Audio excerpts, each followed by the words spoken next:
Do you see that? Oh shit. And look at him. And goblins are struggling in a couple of matchups, as for example against Mordor and against elves. Unless you can make something happen in the first couple of minutes into the game. Ghostboy is a good player, but Ecthelion is an expert player in BFME2 and also performing extremely good in Rise of the Witch King so far. We have 2 Malone trees coming up for the Elven player Ecthelion. He's also using a different nickname. On the other side we see the Red Goblin player Ghostboy building up 2 tunnels. I spy. Okay. So Foresight is available or was used from the Elven player. I mean, again, he's a BFME2 player, and in BFME2 it's pretty normal that you are using, you know, something like Foresight or Vision of Palantir to scout the area. On the other side, the Goblin player is not picking anything just yet, but I'm assuming he's going to pick the War Chant from the spellbook. I'm doing fine today, man. I was having a good day today. Everything is alright. 1 day away from the weekend, so always nice. I like I like this Thursdays a lot because it reminds me that I need to work only 1 more day and then weekend time. 2 tunnels, Goblin Cave into the 3rd tunnel. How about you? Expert noob. I mean, you shouldn't talk like that. You are at the end of the day already in the losers bracket. Interesting. Imagine picking Palantir first as eyes. Oh, this GG, you know? I mean, the good thing about BFME2 or Rise of the Witch King is you can even make one mistake, you know? You can pick and then you can reset the power point if you misclick. But in BFME1, if you misclick on Palantir, just surrender. Just surrender. Just leave the game immediately. Don't even need to stay and hope for the best. Multiple Malone trees. And barracks into the archers. But this is not BFME2. Archers are not gonna be able to creep, for example, a Warclay by themselves. Don't even hope for the best now. There is nothing to hope anymore, my friends. If you pick Palantir, you can be the most religious person in the world, but trust me on that one, it's not gonna help you. It's just horrible, you know what I'm saying? You will move like 5% faster, but that's it. And Warchan is just the best power point in the game. This is the way. We have 2 goblins inside the jeans. The stable is coming up now for Ecthelion as a counter structure to the goblin spam. For now he has 2 goblin caves only, but he might always go for the 3rd one or go for the transition into the half-trolls Vaultmen / Spiderlings or Spider Riders, and that's a nice sneaky push. Ecthelion didn't see that coming, and that's gonna cost him at least 1 Malone tree, if not more. And he knows that. He makes sure to demolish the building just in time. Why? Because this way he gets not only money back, but also he will deny his opponent the power points / experience points he's looking for. I believe he might be able to protect the 2nd one with the Bombard. But no, these are 3 goblins, okay. So never mind, I believe it's gonna be taken down. Aggressive stance, he knows he can survive this, but he's trying to deal economical damage, and Ecthelion will also demolish this one just in time to get the money back. But it's fine, it's fine. Because he was able to, destroy or force the opponent to demolish 2 of the Malone trees early on. That's pretty nice. And he has this tunnel still. He can also get out with the 2 goblins and surround this one and take it down as well. Also buying some time. Goblins are the fastest infantry units in the game, as you guys know. Hey Terminator, welcome. And oh, but the Lancers just in time. Just in time. 1 trample is all it needs. And then 1 more to make sure that every single goblin has been taken down. Great defense. The good thing for the goblin player is he has no pressure on himself just yet. And he has now some half-troll pikemen coming as a counter unit to the Lancers. But you know what you want to do, in my opinion, is you want to keep one of them inside the tunnel and get them out whenever you need them, whenever one of your tunnels is being attacked from a Lancer battalion, you know? I think that's the best thing what you can do. Looks like you want to creep this one at the top right side, which will give him the chance to capture this in for some peasants. But that's gonna take you some time with 1 archer all alone. And also playing defensively with the archers, playing offensively with the lancers. Take them this way. Oh, get away. Nice, get in safety. Nice. Does he have a pikeman inside the jeans yet? Nope, but it's gonna be done very soon. Just put them inside. Oh, he's gonna try to... Oh my goodness, look at this clumping of the goblins, and they are taking down these lancers in no time. The poison, just get them out. Just get. Oh, nice, nice. Actually, here I like this movement from Ghostboy, dude. Now you see me. Now you don't. He's going inside, outside, inside, outside. Now get out. Get out now. Yeah, he's actually coming. No, he's moving now from the bottom right side. He's like, okay, you know what? I will let you take down his channel, but I'm gonna attack you now with the mighty army. Warchan is almost back up.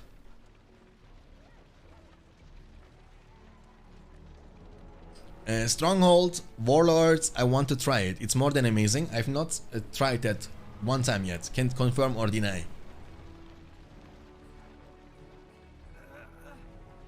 Okay.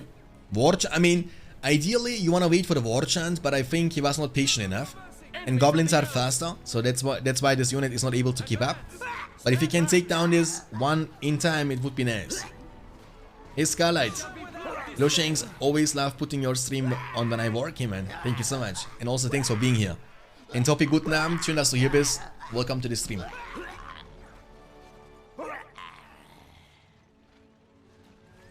Okay. So goblins, they are not doing bad, but I believe in long terms, elves, they will have always easier time. The longer the game goes on, the easier it's gonna become for the elven player to defend himself, because eventually he might go for the transition into something stronger, like for example Mirkwood archers. Alaikum salam.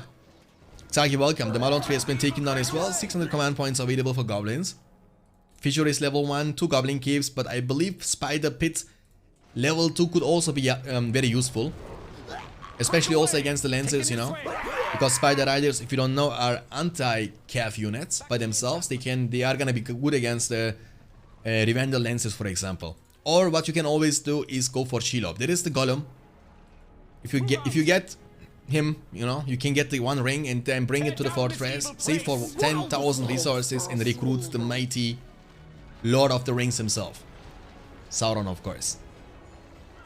Will you continue uploading good campaign missions, or did it end? I didn't want to end it actually. You know, I wanted to keep posting, but remember I was making like a download tutorial for BFME1, and when I was uninstalling BFME1 because I wanted to make the download tutorial, installation tutorial, I accidentally deleted all my skirmish and campaign progresses. So I don't want to play the entire campaign again. I believe we're gonna leave it like that. I mean, the only really interesting mission after Minas Tirith is going to be, let's be honest, Blackgate. And for that one more mission, I don't want to play the entire thing again, you know what I'm saying? Okay, he will be able to defend himself for now. Counter-attack, but he's sacrificing many of these Lancers. He needs to be careful, but I like the way he's splitting them. There is a counter-attack. He might be able to destroy at least one of the Malone trees if he clumps with the pikemen just in time. I mean, yeah, he has the one ring. You see also the animation around the fortress, but the problem is he will never be able to save up to 10,000. You know, 10,000 is a lot of cash. And if you are wondering, okay, why is this matchup so difficult for goblins? I mean, there are a few reasons. For example, the reason number one, Mirkwoods are impossible to deal with. Even Spider Riders are gonna die in no time against the Mirkwoods. The reason number two, you have a lot of heroes with sustain. Reason number 3 is the Giant Eagle. The eagles you are able to summon from the spellbook. They are so nice. And goblins, like mentioned a couple of times. Oh, Tom Bombadillo. Retreat, sentry, retreat. Okay. Tom Bombadillo, ladies and gentlemen. What is the goblin player saving for? He has only 7 power points collected. Actually, Elven play is so much ahead right now.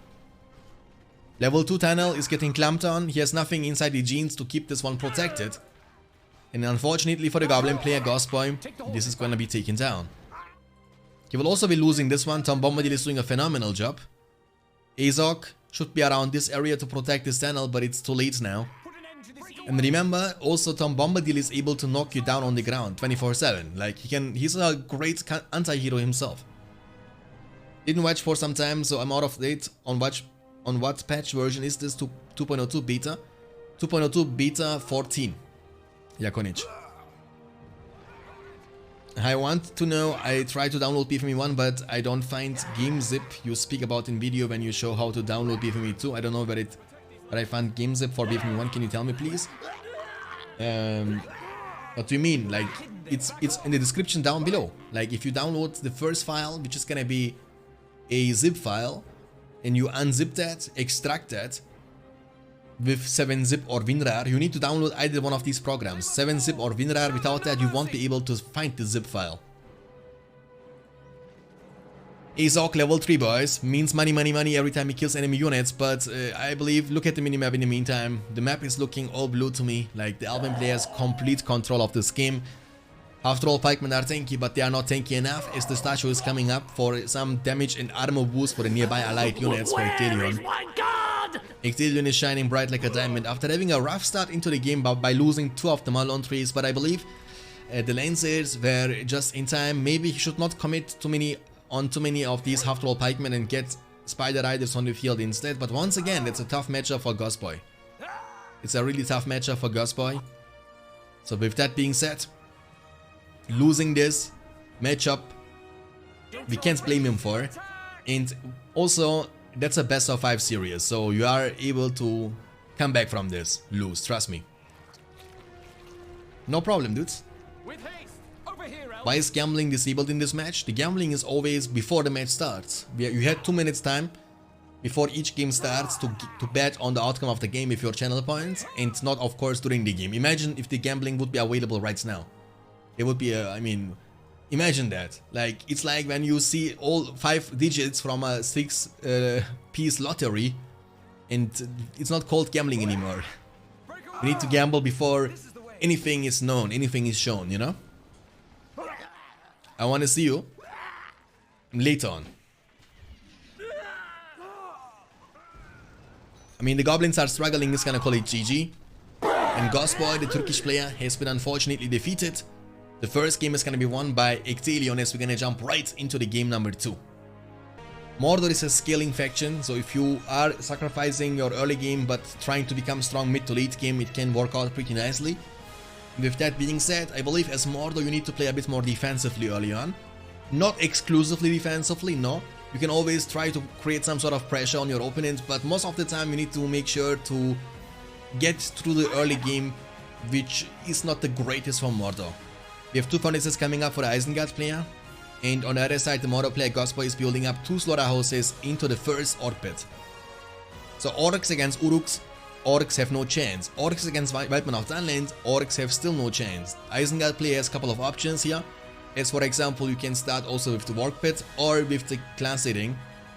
Wildmen of Dunland could be a solid choice in this matchup against a spammy faction like Mordor for example, because Wildmen are stronger than Orcs, but also way cheaper than Uruk-hai.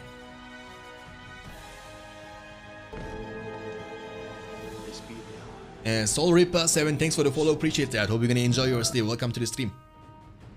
We have 4 furnaces for the Isengard playboys. On the other side, Vision of Palantir was used from Isengard once again. Vision of Palantir, he was also using Foresight from the Albion faction in the previous game. Vision of Palantir is gonna be able to make you a bit faster, while being also able to reveal the shroud around the area. Goldo, thanks for the follow. Hope you're gonna enjoy your stay. Welcome to the stream. Okay, so 2 Orc pits now for Mordor into the Orc spam, of course. You have not many more choices. 4 furnaces for Isengard into the Warg pit. Now, he might go for the Warg packs or go for the transition into the Warg pits level 2 for the Warg Riders, and that's gonna be the case. So he wants to get those Warg Riders on the field as a counter unit against Orc spam. Hello from Croatia. Hello my friend. I have many friends of mine are from Croatia. Mara for example. Ay, oi. What he was saying? Jebote. I know a couple of words. Ajde. Da. Okay, 450 command points for Eisen and 350 for Mordor. Many orcs are coming. Igramo. Ajde, igramo. You know, it's a good friend of mine. I know him for many years. I was playing with him BFME like many years ago.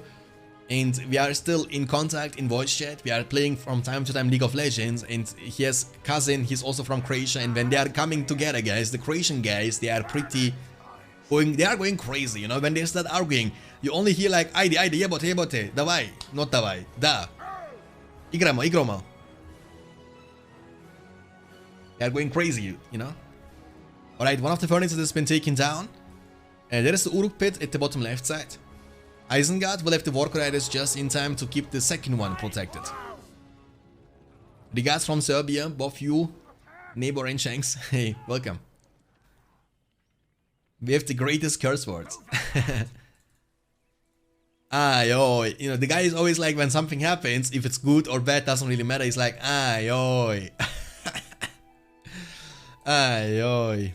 Alright, also one of the other furnaces is gonna be taken down. That's pretty nice actually for Mordor, I like that.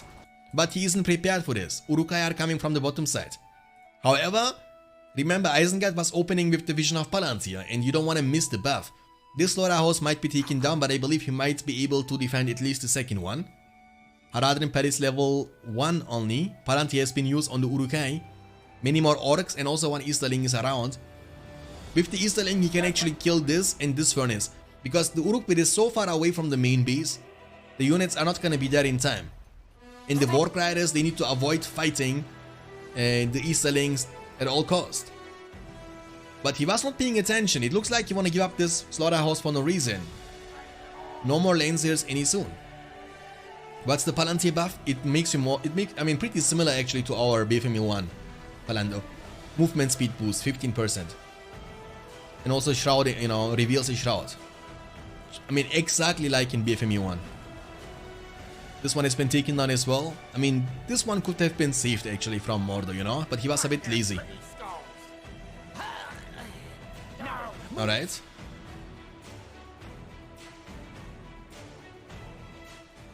Crossbowmen are running right into the orcs. Don't do that. If he can take down this furnace and this Uruk-pit, that's gonna be huge. Because look what's happening around this side. He has nothing left but a single Vork Pit level 2, and even he might be even able to take it down, by the way. He will be able to defend himself. That's a level 3 Uruk-hai, guys. And remember, this is no rabble of mindless orcs. These are Uruk-hai. Their armor is thick and their shields broad. In the meantime, also this furnace has been taken down. Isengard is dropping down to 300 command points only. Mordor has also 300 command points only. But remember, the good thing about picking Palantir is if you get 10 power points, you can get Industry unlocked. That's the only good thing about picking Palantir. So it's gonna lead you to Industry, you know? Destroy it. But I believe in a situation like that, Devastation would be a better choice than Industry. And Mordor is losing also a lot, like he's losing a lot. He's gonna drop down to 250 command points only. Remember, the minimum is 200. That's the command points you start the game with.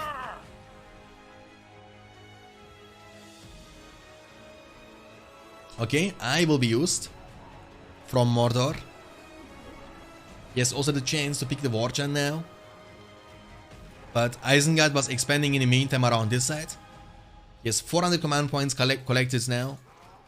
And even in a melee range, the crossbowmen are still able to deal with this orcs. Orcs are not meant to be strong, you know what I'm saying? They are about being spammy. Oh, here's some warp packs. And these Uruk-hai are so extremely hard to deal with if you have no archers or lancers on the field from Mordor. Like one Uruk-hai can easily take down 3-4 battalions of orcs at the very same time, you know? I mean, depending on the positioning. If you don't let them surround you, you can easily take them down one by one. Imagine the film, or remember the film 300? Of the 300 Spartians, they were, you know, being on, you know, choke point, and then the opponent was outnumbering them big time, but it didn't matter. Quality over quantity, and same also in this matchup. Uruk-hai are just so much more effective, stronger, faster in compared to the orcs. But of course, obviously, more expensive. But Isengard got this, I believe. Isengard got this. 6 power points collected for Mordor only. Maybe if he can make it through and get the industry unlocked. But I doubt this is gonna change too much. Because look at the minimap in the meantime. Ecthelion is expanding extremely nice. Very different playstyle from that what we are used to. Expanding and building a Uruk pit very offensively is something we don't see every single day. The lion? No, it's not. It's like, you don't know Ecthelion from Lord of the Rings?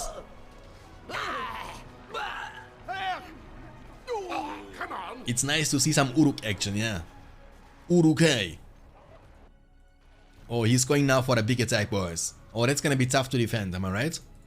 I guess so. Look at this Urukai, do you see them? Like, how can you deal with that? He needed these archers way sooner on the field. Way sooner. Hey, strong for you, welcome. Yeah, of course, man, we need to finish this tournament ASAP. Alright, don't be in a melee range, and maybe, that's a little bit too late. When next stream tomorrow? Dude, let's finish this one first.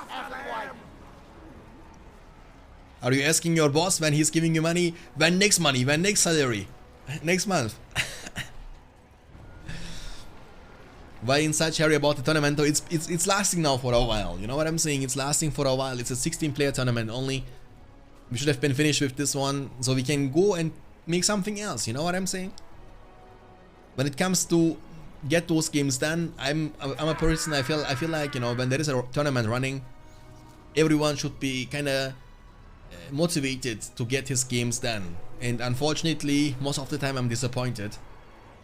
So what's the purpose, you know? I feel like when you sign up for a tournament, you should be at least able to play once or even twice a week. What's the price? It's $100 for this tournament, $100, but it's gonna be split between the top 3 spots. Number 1 is gonna get $60, number 2 is gonna get $30, and number 3 is gonna get $10. Alright, Orc Archers.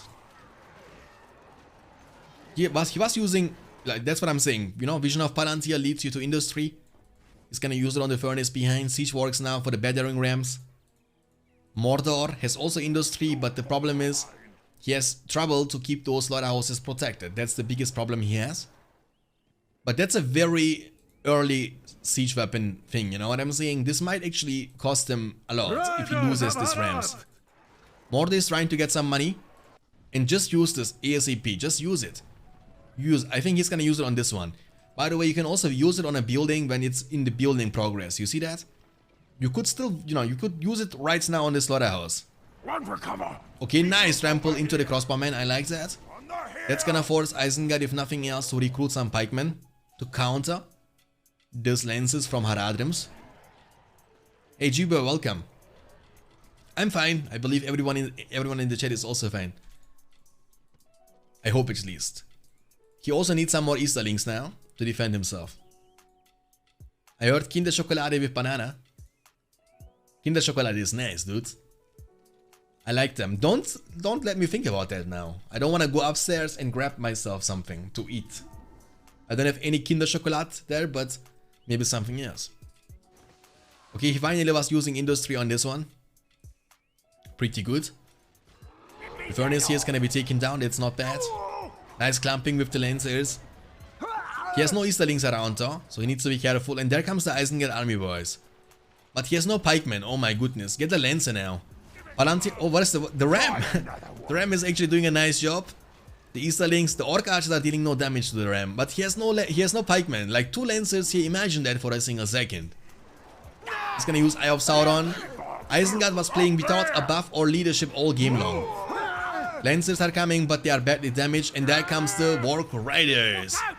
It's gonna use Kribane. That's not only debuffing the enemy units, no, but also nullifying the leadership bonuses they get from the Eye of Sauron. So they lose a lot. Döner Kebab here. Döner Kebab is also nice, but I'm not hungry now. But I could, you know, eat some chocolate, always. I don't need to be hungry for this one. Okay, more Rams are coming. He will start actually attacking this fortress, and Ghostboy is gonna call it GG. And Ecthelion, phenomenal performance also in the game number 2 against Ghostboy, is he's gonna increase his lead from 1-0 up to 2-0. Alright guys, so we have the red goblin player Ghostboy from Turkey against the blue dwarven player Ecthelion from Argentina. This is the game number 3. The score is 2-0 for Ecthelion, as you can see at the top side of your screen. And yeah, Ghostboy has to win 3 games in a row. Hopefully, the winner of this one can also play right after against Mustafa in the semi-finals. Would be nice to make some good progress in the tournament. You know what I'm saying? Because we have still many games to be done with. Damn, you missed bets. You missed bets. Okay, it's not no problem. You can actually bet. Also, I have 2 hours before I become laggy, but yeah, I can play. Nice. So there is a high chance for us to get also the games between Mustafa against Ecthelion. If Ecthelion, of course, is gonna be able to win this matchup. 2 Mineshafts, Hall of Warriors, 2 tunnels, Goblin Cave into the 3rd tunnel. 92% bet on Ecthelion. But that's the problem, you know, when there are too many people betting on Ecthelion, the amount of wins you can potentially get are gonna be pretty low. So if you bet now on Ghostboy, and Ghostboy wins, trust me, you will become rich, you know. Goblin Warriors. On the other side, we see Guardians. No Pikeman start. Mineshaft coming up for Ecthelion. Guardians are stronger, of course, way stronger than Goblins, but Goblins are 10,000 times faster than Guardians. That's the big problem. 2 Goblin Caves now. What you can do in this matchup potentially is recruit some Half-Troll Swordsmen instead. Half-Troll Swordsmen are stronger than Guardians in a one-on-one situation. And they also can't get trampled down, which makes them even great against something like Battle Wagons. So beside Men of Steel or Extra Army, it's really hard. Oh, the builder? The builder! Hello Darkness. Nice! Nice! Nice! Very well done from Ghostboy, punishing Ecthelion and taking down his builder just like that. He might even be able to destroy this mineshaft right after. Demolish it in time. They're gonna hit level 2 if you don't demolish this. Now Unity demolish. Yeah, just perfect timing. Sweet spot is around 50%. The builder is down. It's gonna hurt. 1 Guardian all alone is not gonna be able to achieve too much, but we will see about that. He will also be able to potentially take down this mineshaft right after. No. Ecthelion is saying, no, no, no. I won't let you take it down. Not this time. Is this all of them? Tunnel getting demolished from Ghostboy immediately. He doesn't want to give him the chance to get those Guardians level 2, which would unlock the charge attack, which can make them really strong. Rest in peace, 1k points. Yeah, you know, that's a sign that gambling is a bad thing, my dudes. Oh, he's dancing around the Rosie. Nice. Actually using the movement speed advantage you get. That's always something you can use to punish the Guardians with, or the Dwarves with, you know what I'm saying? Nice poison arrows on his Guardians, and you see how slow they are, right? You can always chase them down like that. He's trying to save them, but that's not gonna be possible. And look at this, you see that? By dancing around the Rosie all the time around the mineshaft, he was able to destroy it. Very well done here actually from Ghostboy. Rallying Call is still available, by the way. He was not using that for this attack. He's gonna use it now. But that's the weakness of the Dwarves. Look how slow they are. Like, they need 1 hour now to reach the other spot, other side of the map. You know what I'm saying? And that's gonna be tough now. Look how slow they are. They need to move all the way up to this spot, which means the Rallying Call is gonna be almost gone.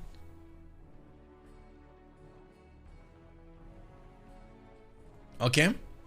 But why are these archers moving now? I don't get it.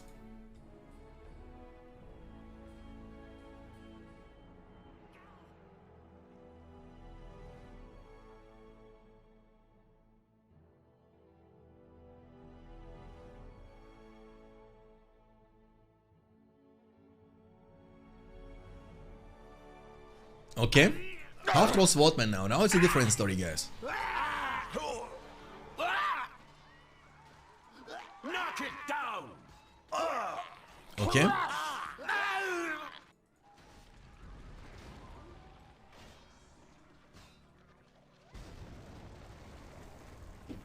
Gandalf is like, Break it. dude, dude. Burn it. But how was the song again? The song. I think that something like that, right? Dude. Oh, be careful. Don't lose this one. Don't lose it. He's gonna be able to protect. That's a very important mineshaft, by the way. Almost level tunnel. I mean tunnel, right? Not mineshaft. Almost level 2. Don't fall behind. Dude. We'll rip it up. Okay, in the meantime, he was also able to creep this offensively, which is pretty nice. Guardians inside. Battle Wagons coming up now. He has only 1 Hall of Warriors so far. Also, King Brand could be a nice choice. This is gonna be taken down for sure. Unfortunately for Goblins, almost level 2, but he was not positioning himself well enough. Look how many Goblins are absolutely useless. They can't do anything but watch the tunnel get destroyed, I mean. Destroy! Okay, this might be taken down actually. Let's see if this is gonna be the case. I'm using OBS. I don't like Streamlabs OBS, Palando. I don't like it.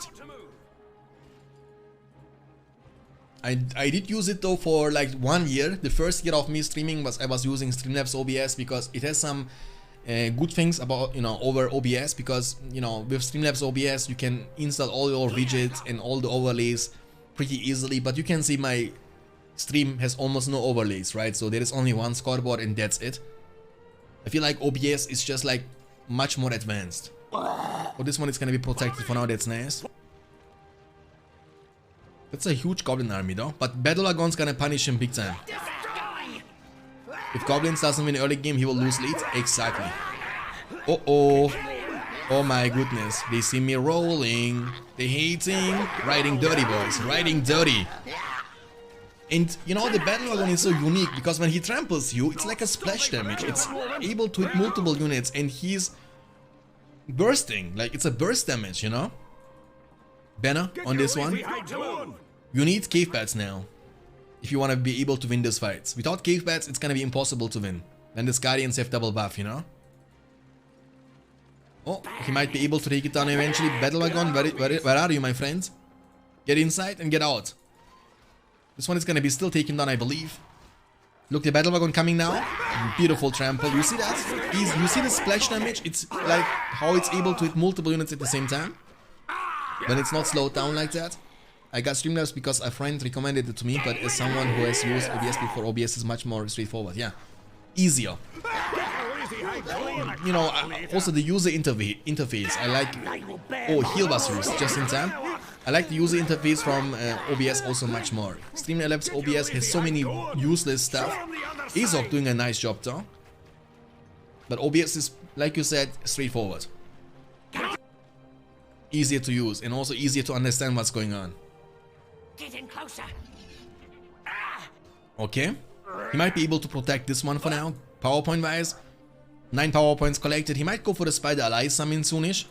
Azok is almost level 2. Level 3 is gonna unlock the level 2 is gonna unlock the pillage, which means money, money, money every time you kill enemy units.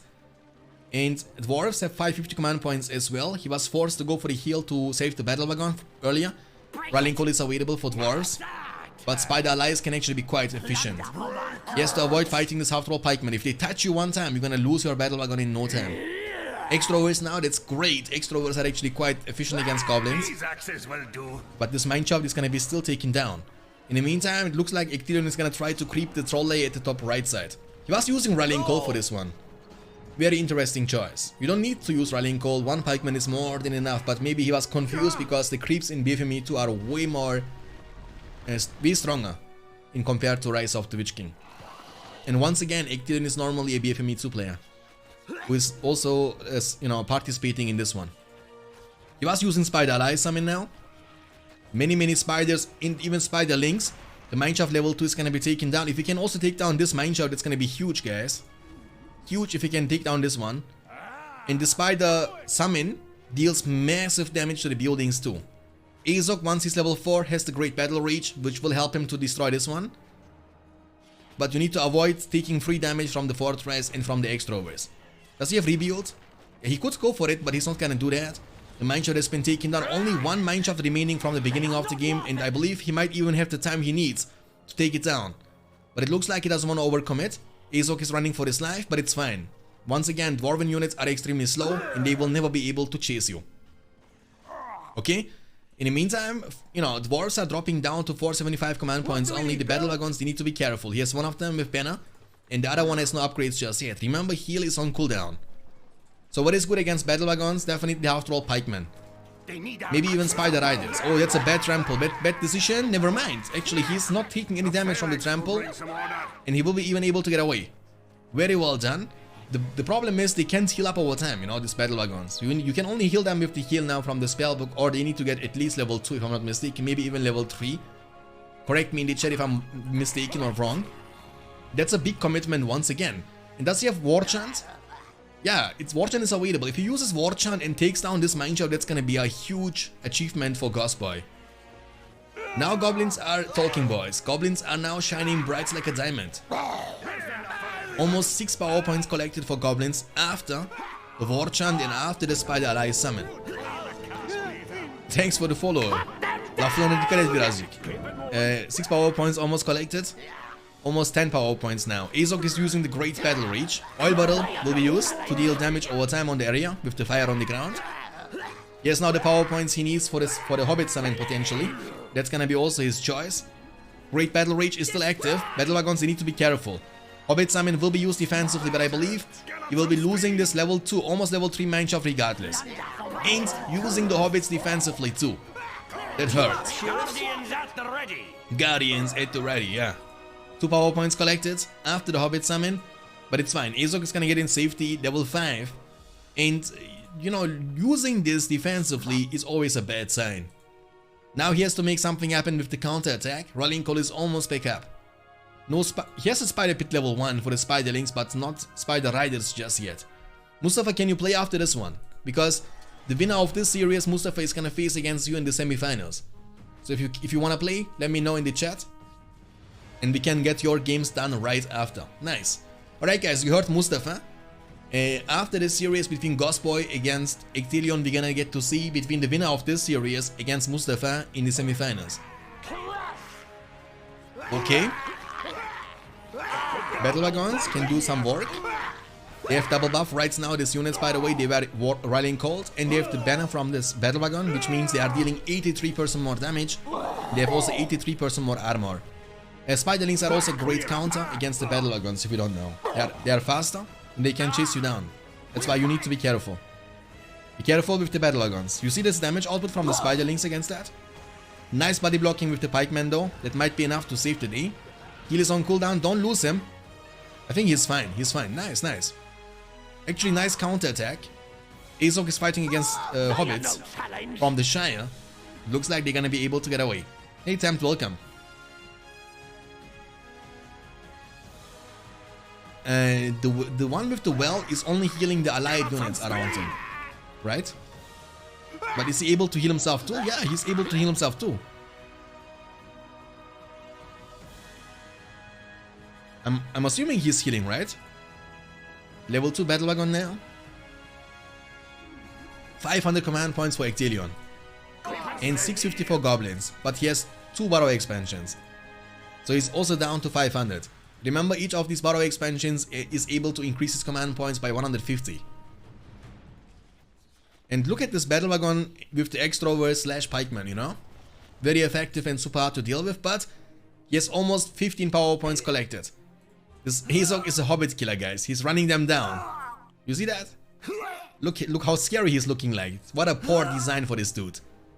I mean, no work has been put into this guy. Like, he's looking not a bit better than a normal Goblin Warrior. You know what I'm saying? And he's a hero at the end of the day. 15 power points collected. I believe that's gonna unlock the Watcher summon. Correct me if I'm wrong. Yeah, the Watcher is gonna be indeed his choice. But the Watcher isn't that effective against Battle Wagons. He might need to use it around this side, which would be kinda a waste. Dwarves have 10 power points collected after the Hobbit summon. So you need to try to win this without the summon of the Watcher. But it's easier said than done. Because he has no... Oh, he has to use the...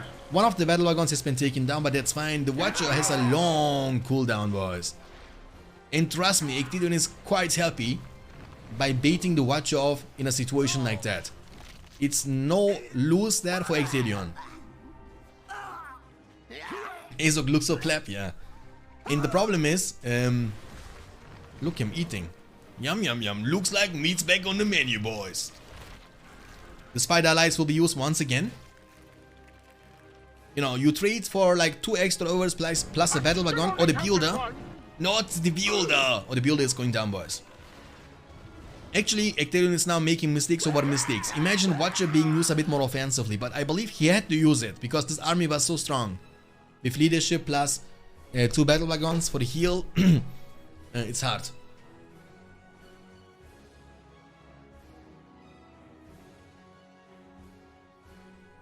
Yeah, I mean, Goblin Pikemen are not able to get trampled down, that's the problem, you know? You can ride through them. Same like Half-Troll Swordsman, you can also not trample them, that's not possible. Okay, this one is going to be taken down as well. Nice counter attack actually. The spiders, they are not doing anything. Lose them. The thing is, you don't lose anything by losing them, since even if you feed the summoned units, your opponent doesn't get any power points or experience points. So you don't waste time with them, you know what I'm saying? And don't send them like that. If you send all these units together, they're gonna always adapt the movement speed on the slowest unit, you know? You wanna always split them. Okay, this one is gonna be taken down as well. Azog is using the Great Battle Rage for 100% more damage, sorry, double the damage. 6 power points collected now, that's great. 750 command points available for goblins and 400 command points only. 400 command points only. The Corsairs are also doing a nice job, and Ecthelion is gonna drop down to 350 command points. His command points capped now, ladies and gentlemen. Maybe his 15 can do some work. The Battle Wagon is gonna be in trouble, I mean, not problem. He's gonna be able to get in safety for now, but he's losing a lot during all this time around this side. He has not enough to defend himself and to keep this mine shafts protected for now. The inn will be recaptured. Yeah, Azog was like, no, whatever, you know what I'm saying? Looks like a goblin warrior.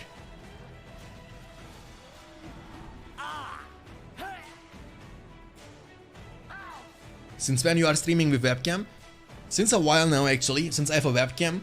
But I'm not turning it on normally when I'm casting games, but when I'm playing myself or when I was streaming Age of Mythology a couple of days ago, I was always turning on the webcam, always. The barrage can actually be quite nice.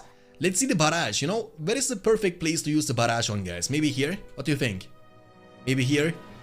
That's the perfect place, because you can one-shot these goblin caves, and then if you have something to commit on, you can even take down this fissure right after. Being able to take down 3 of his production buildings at the very same time can actually be very nice.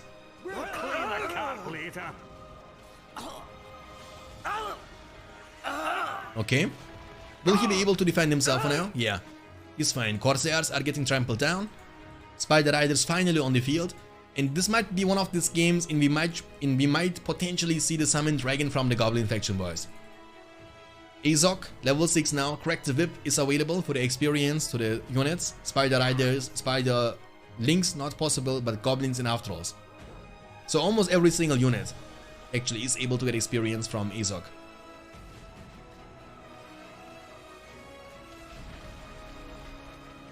Makes it kinda hard to concentrate on the game, if you know what I mean. That's what I was asking, you know what I'm saying? Should I open the webcam? Because it's for me also very unusual, you know what I'm saying? That's why my webcam is very small. Should I be one of the streamers who has like webcam this big and then the game like this small? Like this, you know, like full screen webcam with game at the bottom right side in where the webcam is right now. You know, and hot tub stream at the same time, dude. Showing you my abs, guys, my six-pack, which is in the fridge, but I can try to show it. 1000 command points available for goblins. Fissure level 1, Spider Pit level 2, 3 goblin caves. 15 power points away from the summoned dragon. On the other side, Barrage is available still. He's not using it just yet. Azog is running for his life. And that's one of the downsides from the dwarves, you know, you have no catch potential, guys. No catch potential at all. I wanna see the barrage. You need to use it though. He's holding it. I'm assuming he's gonna use it defensively. That's what I feel like is gonna happen. To buy himself a bit more time. Maybe Dwarven Riches could be nice, but for that reason I believe you need to get Rebuild unlocked first. Which would also cost him in total 15 power points, 10 for the Dwarven Riches and 5 for the Rebuild. And that's gonna also slow down his 25. 25, Dwarves have 2 options, Summon Citadel or the Earthquake. And both of them can't match with the Balrog or with the Summoned Dragon. Especially Summoned Dragon, let's be real, is the best summon in the game. And once the Goblin player is gonna be able to unlock this from the spellbook, he's gonna be able to destroy every single building around this area in a couple of seconds. Gather some axes, dwarves. Yeah, maybe that's gonna be one of the greatest comebacks of all time. If no shenanigans are gonna happen. But for now, Ecthelion is able to defend himself, guys. And remember, he is holding on the barrage, which can instantly defend a massive attack. Barrage is one of the power points what I like a lot, because it's so useful against units and against buildings at the same time. And look at this army, you know, he has a couple of units on the field. Azog might be in trouble. Oh, never mind, I take it back. The big boy is here. Pew! Fire on your face! Hobbits summon hobbits. I don't know if they can throw rocks on the... No, they can't, right? They can't target this. Oh my goodness, I missed to see you, my dude. Finally you are here, the Dragon Lord. The Dragon Lord. It's been a long time. Nice to meet you guys. Chat, Dragon Lord, chat. Chat, Dragon Lord, chat. Guys, I will introduce you now one of the most rarest champions, heroes of Middle-earth. The summon, not the summon, the Dragon Lord himself. I'm actually curious, who would win the 1v1 fight?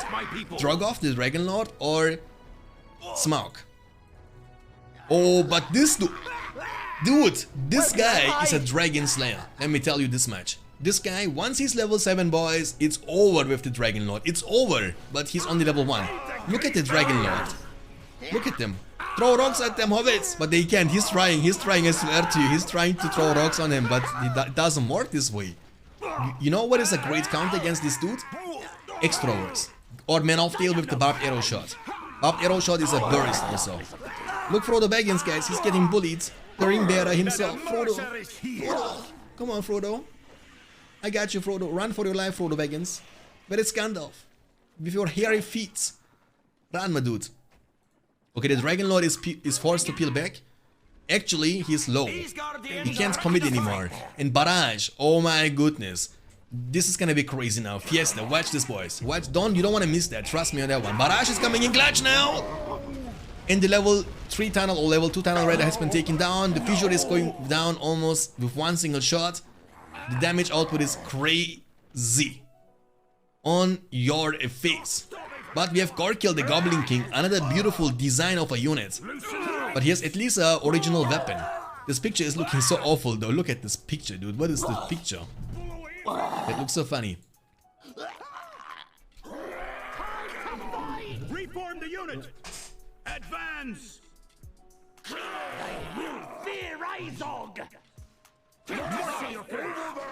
Guys, you wanna see what my wife was bringing to me? Watch this. Come with me. Oh my goodness. Sometimes it feels good to be married, guys. Watch this. Orange, apples. Oh my goodness. Like a fruit table, you know? With green screen you can see. Say no more. Let me disable the green screen first. Give me a second.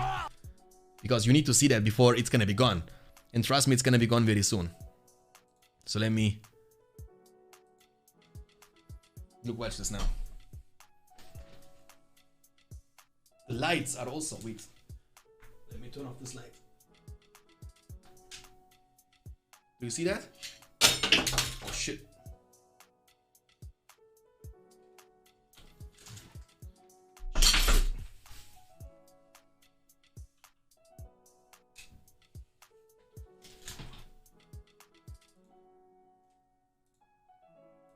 Okay. Looks good, right? Looks good. Give us some, of course, man. Come to my place and you can have it. Sharing is caring, my dude. Okay, what happened? Did the Dragon Lord die? Nope, he didn't die, okay. He's level 4 though, Wing Blast can be quite nice. Guten Dankeschön. I didn't expect it though, it was a surprise. But dwarves have now all of a sudden the upper hand, guys. Do you see that? How fast this game can be turned around? King Brains, level 3. Level 7 is gonna be the one-shot moment. Shanks is the streaming machine lately. Did not expect this, I'm telling you guys. After the vacation I told you. I will be streaming more regularly. Good Nunga, Dankeschön. Keep it moving. Holy smokers. Thanks, Colin. Well, thank you so much. Alright, what is the Dragon Lord? Oh, Dragon Lord can always be used for harassment, right? You can take down these mineshafts. Look how much damage you will be able to deal to that. Watch now, guys. Watch. Use aggressive stance. The builder! What is this? Did you guys see what happened there on the screen? The builder is getting eaten from the guy. The Watcher was used once again. PowerPoint wise. Oh, he went for the Summon Dragon. Okay. Oh, 2 dragons. You struggle against 1 dragon. I summon the Blue Eyes White Dragon. Look at this animation from this dude. Look at him on the ground, guys. Is it show match? No, it's tournament. Quarterfinals. Best of 5. Look at this dragon. Looks nice. Nice graphic, though. What is the other dragon doing in the meantime? Almost level 5. Level 6 is gonna unlock the Firefly, which by the way deals massive damage. Against Felbeast, for example, almost one-shots them. The dragon is so nice. Look at this. Do you see that? The range is crazy, dude. This guy is here. He's able to hit a building right here. Are you kidding me? Oh my goodness. What a powerful summon it is. What a massive, powerful summon it is, boys.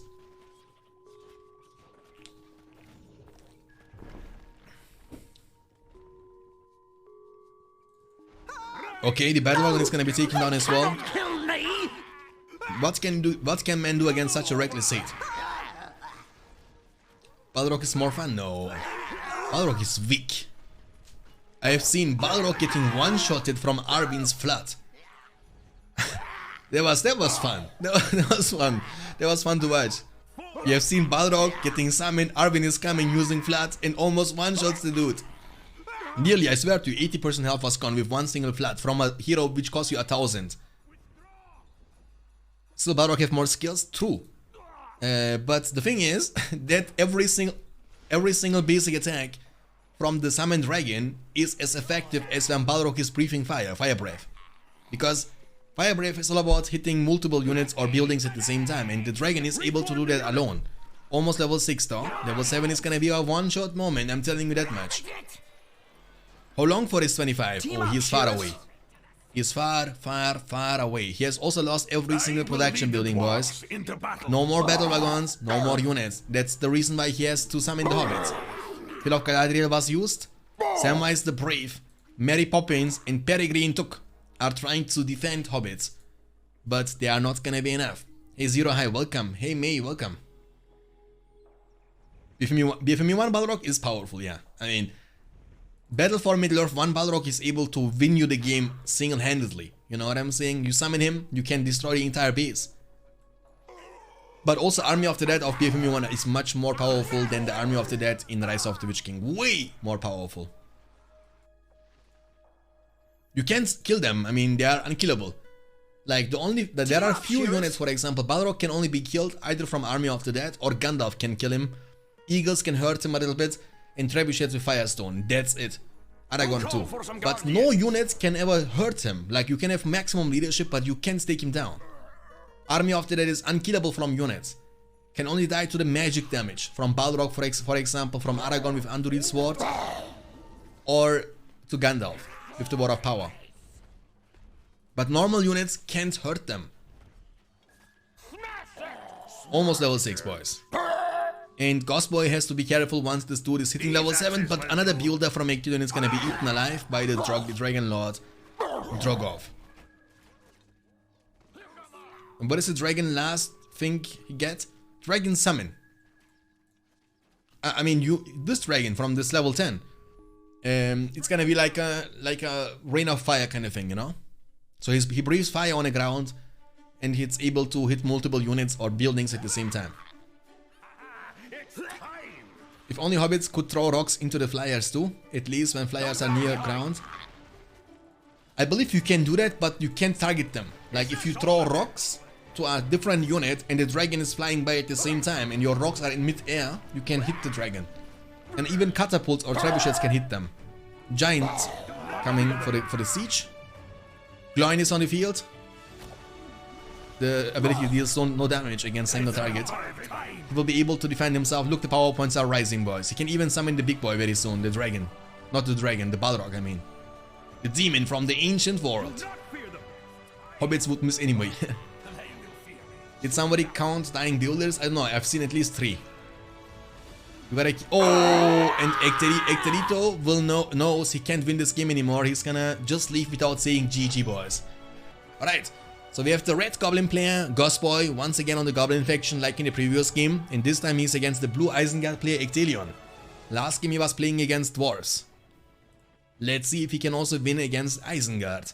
Once again, that's a great map for the goblins. Jungles of Farharad is the biggest map we got actually in the 1v1 map pool for any tournament we have hosted so far. And big maps are great for goblins, why? Because you can always hide your tunnels at multiple possible spots, you know. You can, for example, build a mineshaft right here, and at the same time around this side, it's hard for the dwarves to scout, for Isengard to scout every single area. But Isengard, in this matchup, can also build the clan setting for the Wildmen of Dunland. Wildmen of Dunland are actually quite nice against goblin spam. They are able to win the 1v1s, but also they are way cheaper than Urukai. And also Nubek95, thanks for the follow, appreciate that. Welcome to the streamer, dude. We're gonna enjoy your stay. Welcome to the quarterfinals of the Supertalent tournament. Everybody who was just tuning in and doesn't know what's going on, we have currently a tournament going on for BFME2, the Rise of the Witch King. This is a quarterfinals best of 5 between Ecthelion against Ghostboy. The score is 2-1. This tournament is kind of special because it's very randomized. That's why it's called Supertalent, because people, they don't know on which map they're gonna play and which faction they're gonna play. Every time after a game, we spin our wheel to determine the factions for the players and the map for the players. And you as a player, you need to adapt. You need to always, you know, be good with every single faction on every single map in order to eventually win this tournament, which by the way is a cash prize tournament of $100. So the cash prize of $100 is gonna be splitted between the top 3 players of this tournament. But we are far from being done. We have at least 2 more quarterfinal games to be done with, 2 semifinals, 1 final, 1 final of the loser bracket, and 1 grand finals. So these games are gonna happen eventually and hopefully in the following days. And the best way of getting up to date, of being up to date of these upcoming events, tournaments, and about the streams is to join our Discord if you haven't already. !Discord in the chat. And meet over 3,600 other BFME players in our Discord, guys. Alright, the first push with the 1 battalion of the Goblin Warriors. Crossbowmen are on the field now for the defense. Let's see if they're gonna be on the spot just in time. He will also be able to capture the second signal fire already, which is pretty nice. These buildings are able to increase your your vision control big time. Look at this now.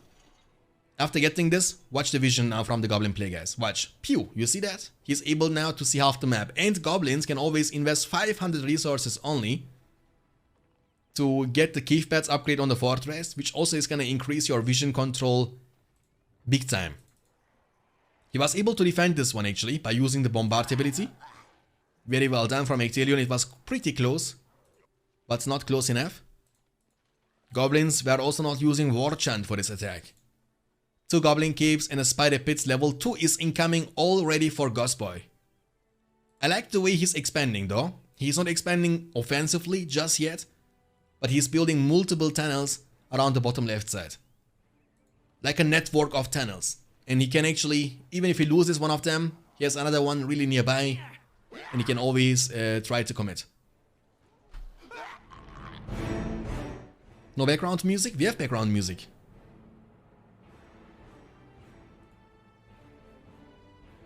Vision is so important, yes. Vision is very important, and that's why this, in combined with the cave pads upgrade on the fortress, can actually be giving you more than 50% of the map as a vision. Big commitment. This furnace is going down. He might be even able to destroy this one behind. No, never mind. He's on crossfire from both the sides.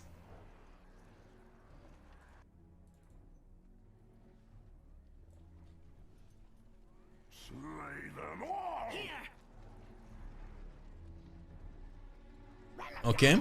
Spider Riders. I mean, he was not expecting the Spider Riders just yet. Trust me.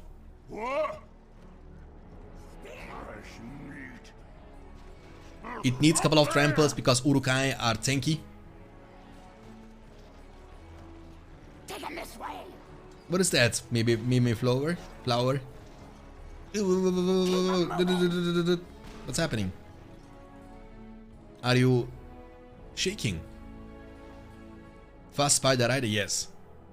I mean, that's gonna force the Isengard player to now get some pikemen on the field.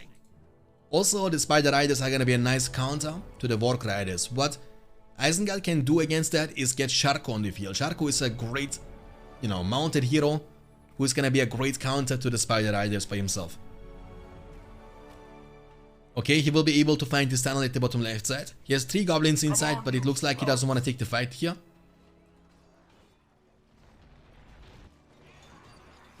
Okay.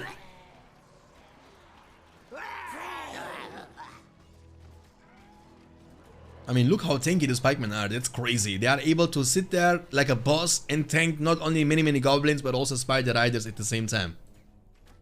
He was bitten by the Spider Rider. He's now the Spider-Man. Dude, I would love to be the Spider-Man. Imagine that you are able to jump around from buildings to the buildings. You have lots of fans and nobody knows. I would immediately share with everybody, guys. If I would be the Spider Rider, I wouldn't hide it for a single minute. Trust me on that one. I would be bragging about that. I would say, girls, I'm the Spider-Man. And they would be jumping. I mean, I'm married now, but it's too late. But you know what I'm saying, right? I would just immediately admit to everybody, you know what I'm saying? I'm sure the goblins are from Australia, because from where you would get such big spiders. Australia, yeah. I hate spiders, man. I hate them. I don't know why. I hate them, and I'm also scared as F from spiders. Even when they are so small, you know? Because I figured out at some point that one of the most poisoned animals in the world is actually a very small spider. And since then, every time I'm seeing a spider, I'm trying to kill it the second I'm able to, you know what I'm saying?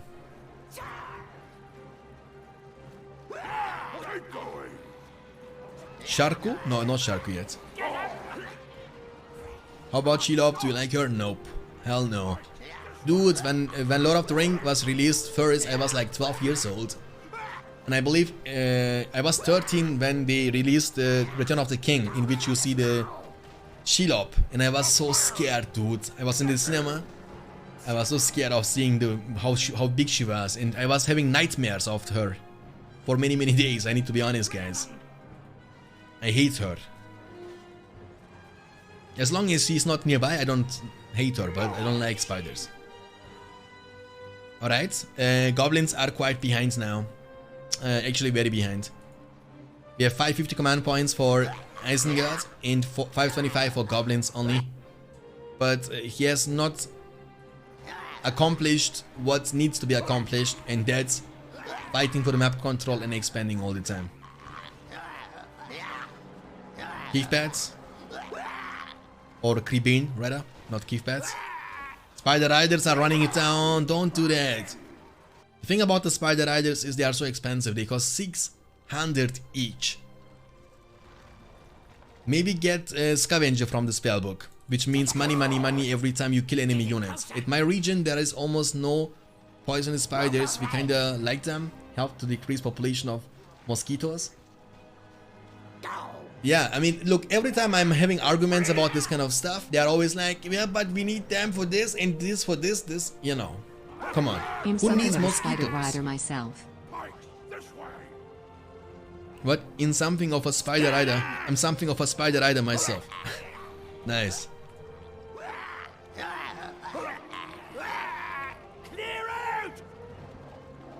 Oh my goodness. He was able to clump in between these 4 buildings. Look how tricky the situation is for the goblins. Do you see that, chat? How hard it is actually for him to kill those Urukai.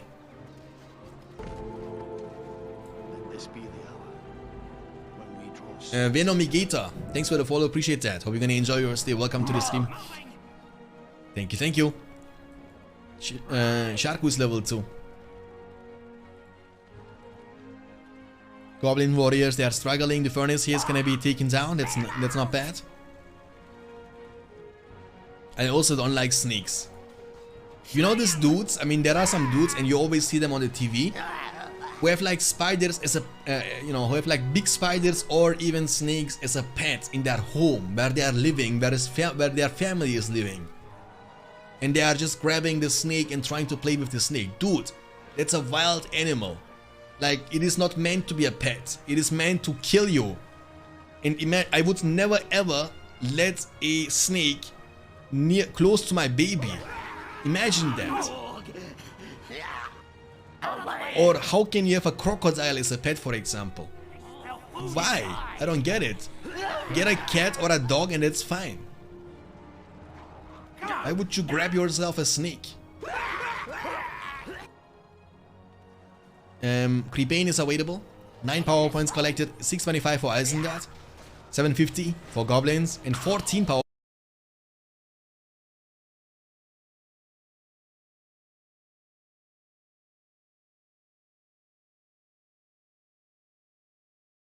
Deal with the Warcarders, I guess, but this level 2 tunnel is gonna be taken down. A friend of mine has yellow lizard, looks like a toy. Pull him out! This way! Dogs can kill babies too. Yeah, I mean, not only babies, but like even I mean, snakes can kill you and me too. Like grown-ass people can also be killed from the snakes. Like, I don't understand. With a dog you can at least play and do some stuff, you know what I'm saying? But what can you do with a snake? You can't take it outside for a ride. Big commitment. Wildman of Dunland summon. Is the quality again dropping? Yeah, I see that, yeah, at the bottom right side also. I don't know why this is a thing though. Can't tell you guys. It should be good very soon again. Okay. I mean, the Spider Eyes was kinda not very useful, but I guess the Wildman of Dunland summon wasn't useful either. We have now Azok on the field. He was doing a phenomenal job in the last game against Dwarves. But against Isengard it's gonna be a bit harder. He needs to be level 2, which means money, money, money for killing enemy units.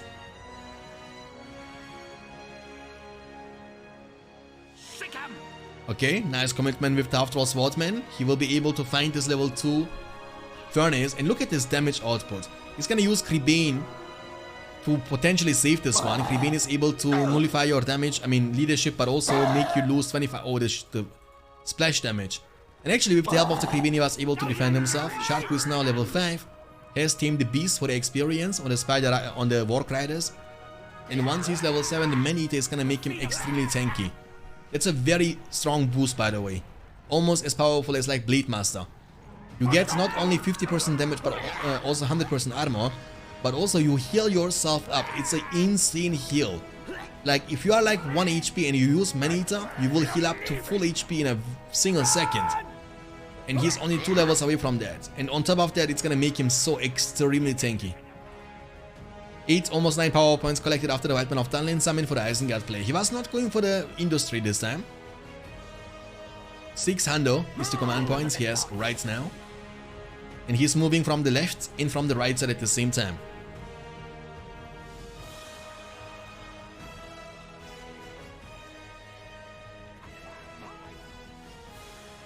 Okay, that's a lot of Warcriders, boys. A lot of them.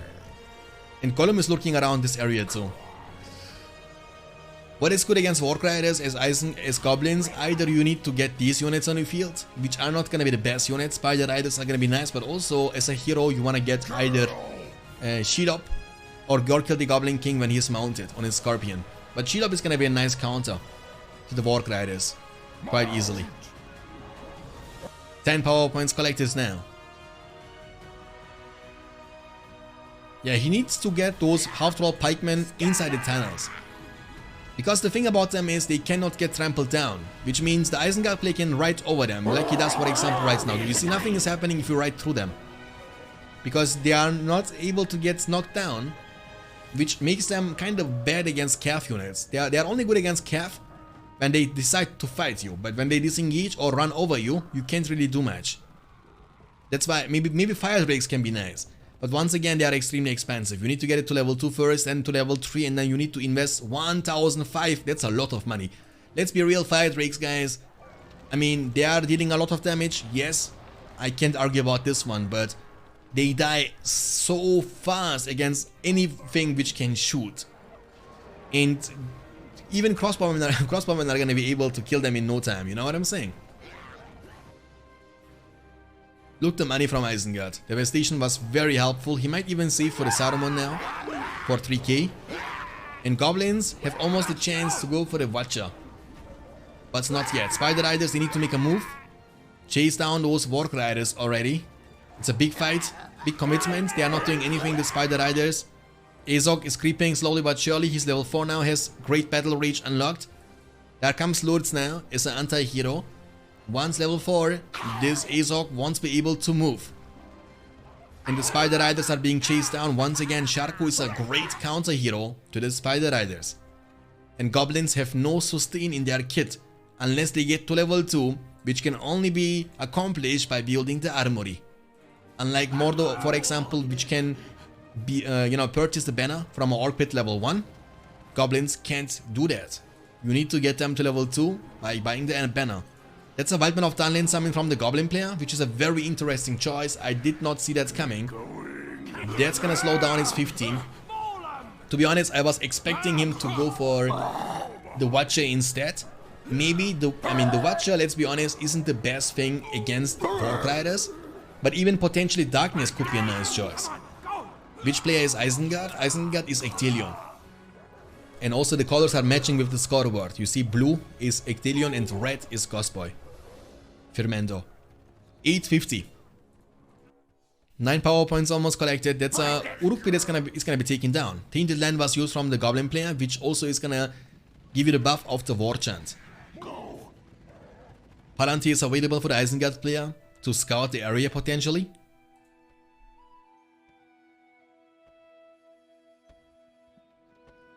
I mean, one of the fissures is level 2, guys. But look at this, dude. You need to invest 1,000 for the fissure level 3. 1,000. That's a lot of cash. Smash it! Go over there! I'm assuming Ecthelion is gonna go for the Field of Fires, because he's already building some lumber mills. Spider Allies summon doing a nice job. Actually, Goblin player is able to hold himself in the game. How did the game Dwarves and Goblins end? Was a nice game, dude. Was a really nice game. We had the Dragon summon from the Spellbook of Goblins, and it was a nice game. Goblins were able to win, of course, at the end of the day. And this one is also not looking bad for the Goblin player, I need to say. He was also forced to go for the War Chant, which is gonna slow down his 15. Big fight, but he has to avoid fighting the Spikeman, of course. The Builder. Azog was also able to get in safety. Builder is gonna be taken down. You get 88 for killing the Builder because of the pillage from Azog. 88. That's pretty nice. Level 6 now. Crack the Whip is available for the experience. To make this half drop Swordman to level 2, which is nice. Because level 2 unlocks the chance of using the charge attack. I'm actually wondering why he was going for the Fissure level 2. Only because 10% faster build speed. And also that's very expensive, dude. 1,000, you know, if you want to recruit one single Fire Drake, you need to invest 2,500 resources. 1,000 for the upgrade and 1,500 for the Fire Drake.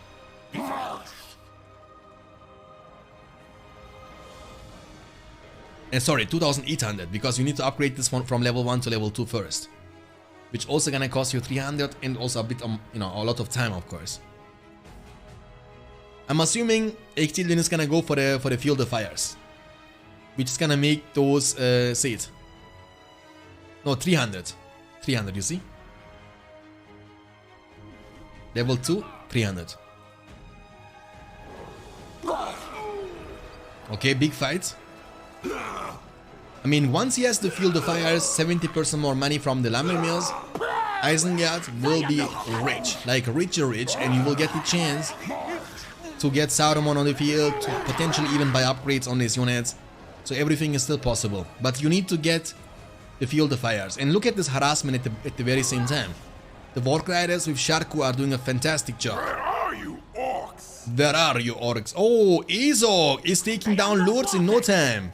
Lourdes has been slayed, boys. In 128 money, resources collected. Yeah, Azog looks very bad in this game. Design is so poorly designed, you know what I'm saying? Little to no work has been put into that. Oh, he was going for the freezing rain. That might actually force the goblin player to go for the darkness himself, to cancel the freezing rain potentially, and he's really close for that. Darkness would be the best choice here, trust me. Darkness, you not only get rid of the freezing rain, no, but also you make your units in the entire map stronger. And darkness is a spell, which means it's able to stack with leadership and buffs. 14 power points, the builder from Ghostboy is gonna be taken down. Azog is using great battle rage, but Ecthelion is gonna try to disengage. This furnace is getting demolished just in time. We have small fights, 15 power points collected now. Is he gonna go for the darkness? That's a big question, we will see about that. Watcher would not be very useful in this matchup, because you are dealing with Warg Packs / Warg Riders and he can always disengage. It's hard to land the Watcher on mobile units, to be honest with you guys.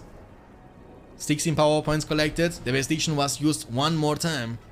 The Worm summon, I didn't think about the Worm, but I still believe that the Darkness would be a better choice. There comes the Worm summon. And try to take down the Furnace level 3. Yes, 2 of them. So if you can take 2 of these, he's gonna lose 200 command points. But it looks like you wanna take down this Warg Pit level 3 first. You will see. You need 4 attacks though, you are wasting your time. Reposition and always use aggressive stance. You need to attack it 4 times. Right? Nah, 3 times, okay. Reposition and get to this furnace level 3.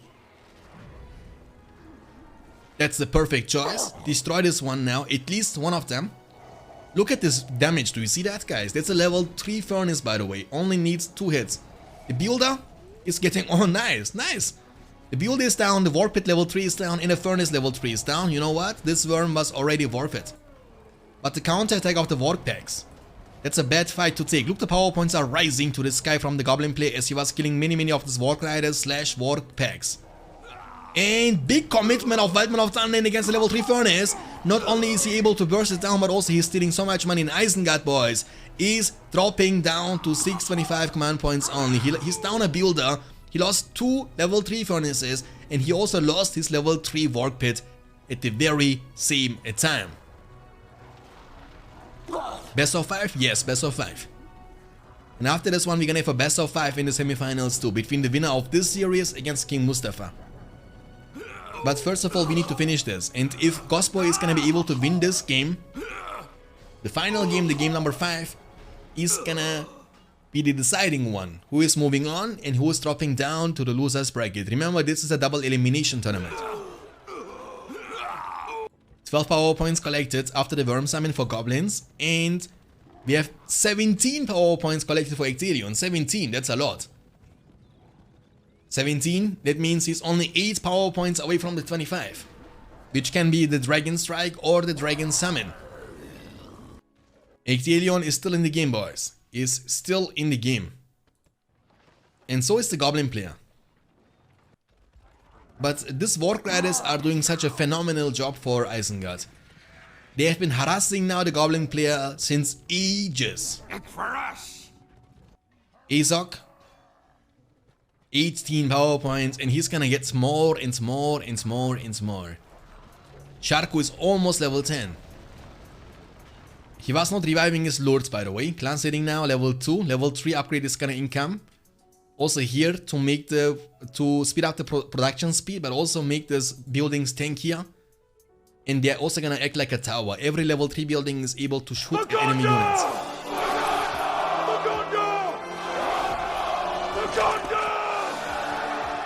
That's a defensive Waldman of Dunland summon, boys. Azog is gonna be able to destroy this level 2 furnace, that's nice. 20 power points collected now for, oh my goodness, 21 almost. You know, watch this now, they have buffed the upgrade on the fortress. Do you see the vision from Goblin player? Look how much he's able to see.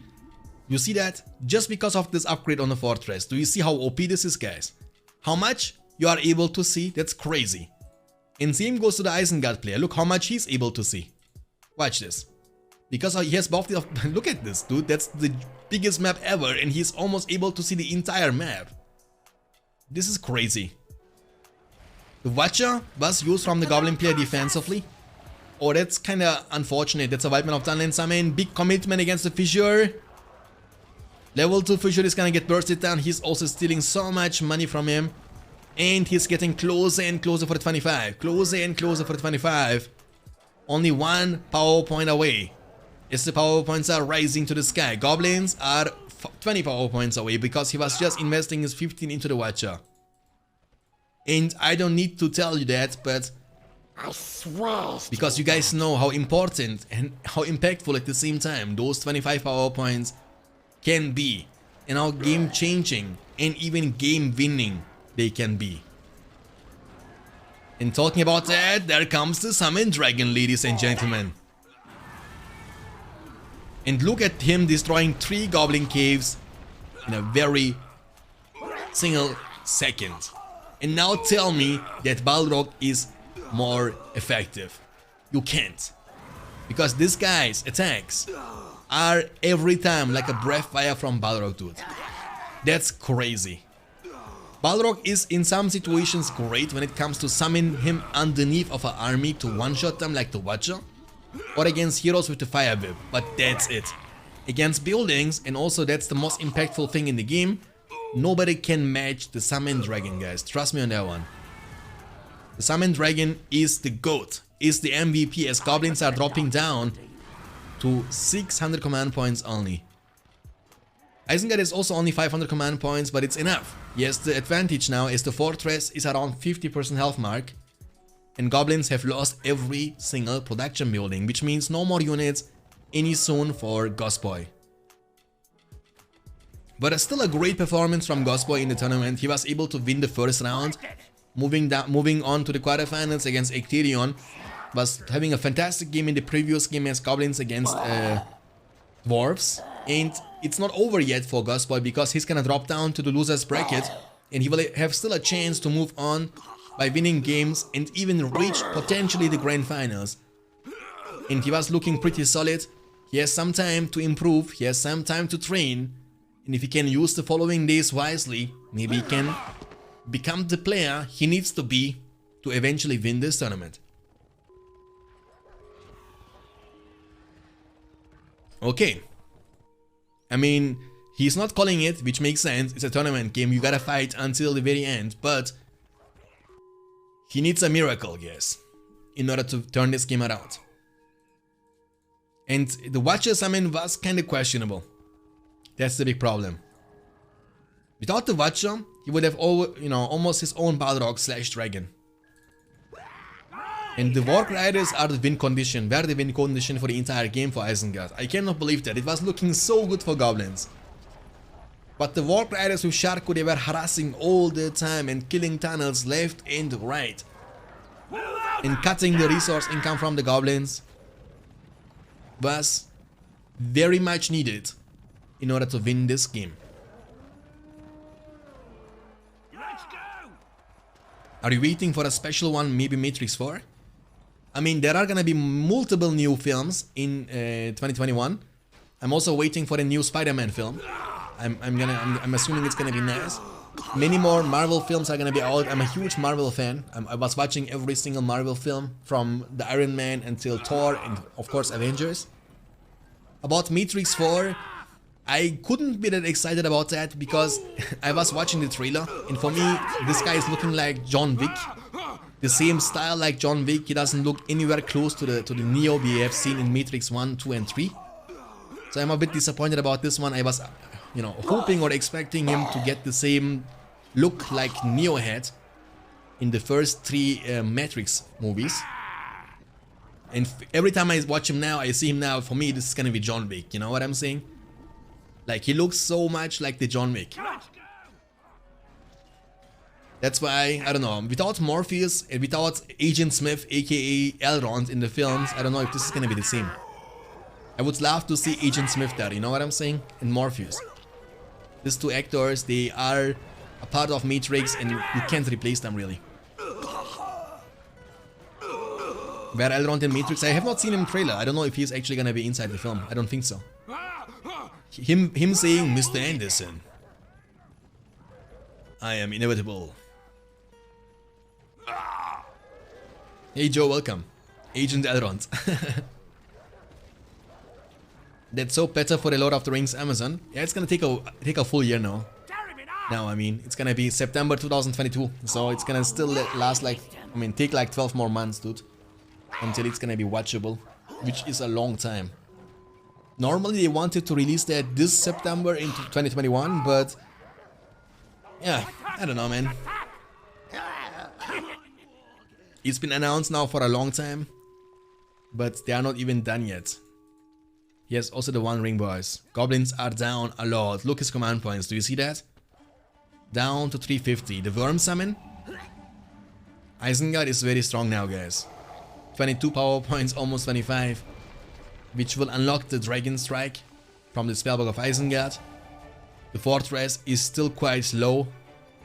And unless some shenanigans are gonna happen, which potentially is that Ecthelion is gonna lose his internet connection, I believe Ecthelion got this game in his pocket.